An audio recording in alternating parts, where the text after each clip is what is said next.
volta parliamo di calcio, sconfitta ieri per il Treviso a San Marino che però non perde posizione in classifica, sempre al terzo posto, hanno perso infatti anche Casale e Rimini.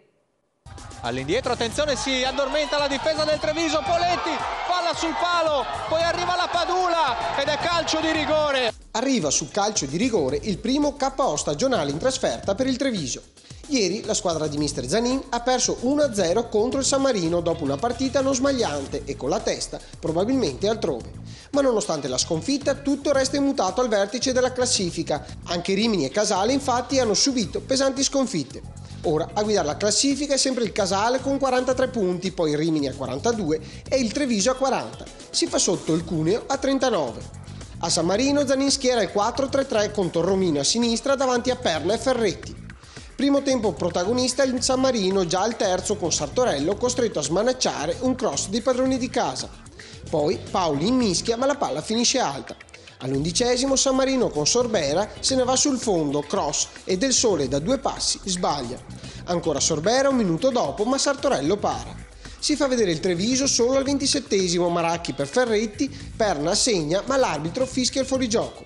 Al 35° espulso De Santis per doppie ammonizioni e San Marino in 10 fino a fine partita. Il secondo tempo si apre su azione dei padroni di casa, punizione di Poletti fuori di poco, ancora San Marino con Sorbera, palla del Duca ma Sartorello para. La partita si anima sul finale, tira Brunetti, difensore devia sul palo, la palla finisce a Torromino ma Migani para. Errore del Treviso poco dopo, Poletti ne approfitta e colpisce il palo, poi la Padula viene messo giù da Biagini che viene espulso. Calcio di rigore che Poletti realizza. Torromino ci prova da lontano ma la palla finisce in fuori e infine la Padula di testa si oppone Sartorello. Dopo la superiorità numerica non è che ero molto soddisfatto della mia squadra, ma perché comunque li vedevo lenti, prevedibili. Secondo me abbiamo giocato più con i nervi, con l'inerzia ma senza ragionamento.